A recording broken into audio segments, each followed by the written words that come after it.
Hello, brothers and sisters. I wanted to talk to you about righteousness, sin, and salvation. So, over here on the left, we have birth. People can live 0 days, or they can live up to how many days that they live. So let's say we're living life, we're traveling along with this, and then all of a sudden, we die. So up here is Jesus, who is 0% sin and 100% righteousness. And down here is Satan, 100% sin and 0% righteousness.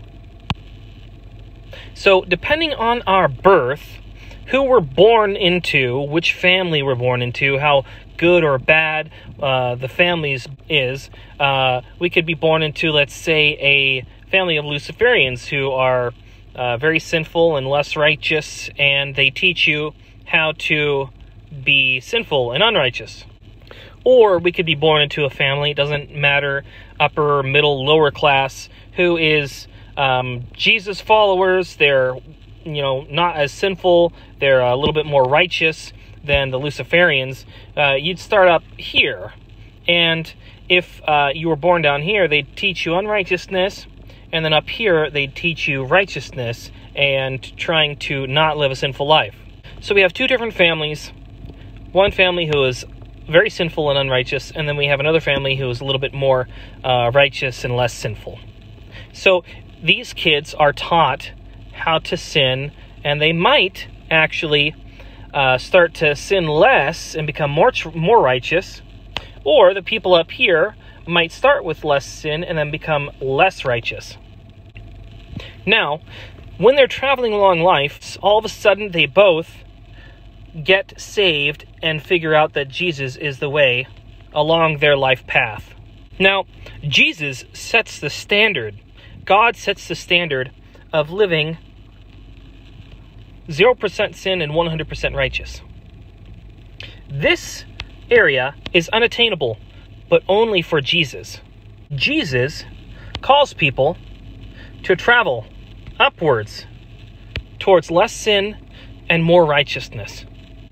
Now, if we look right here, the person who started out sinful has become more righteous than the person who started out as a Bible-believing Christian family.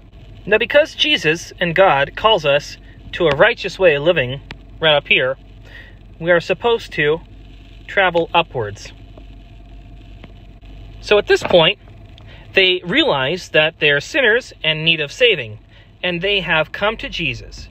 Now they can either choose to stay on their paths, or they can choose to travel better paths.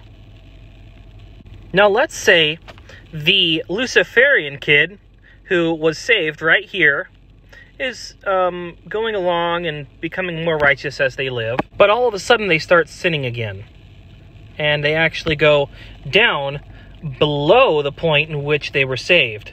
On the path to righteousness, people will stumble, and then they'll get back up and they'll keep on going.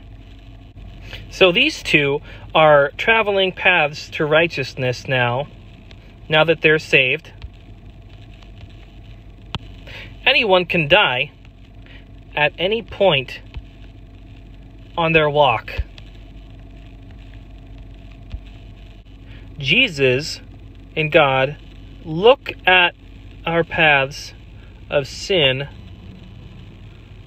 no more in our past. Everything before the point of salvation, God sees as 100% righteous and 0% sin, because Jesus lives in you and you live in Jesus. Now let's say you are saved right here. You're living a long life and you're becoming more righteous.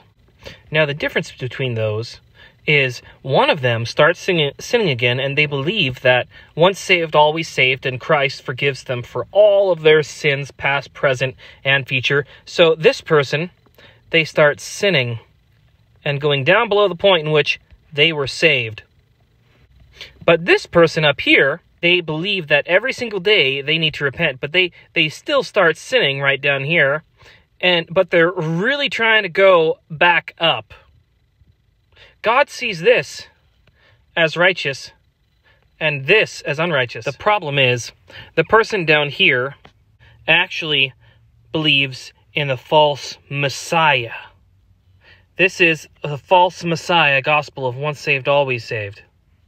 This person up here believes in the true gospel, the true Messiah. This person is traveling up towards righteousness. They might trip up, but they repent each day, and they keep traveling up the mountain. This person down here thinks they have accepted Jesus into their heart, but they haven't. And they think that they can just be anywhere. This person has accepted the Antichrist into their heart.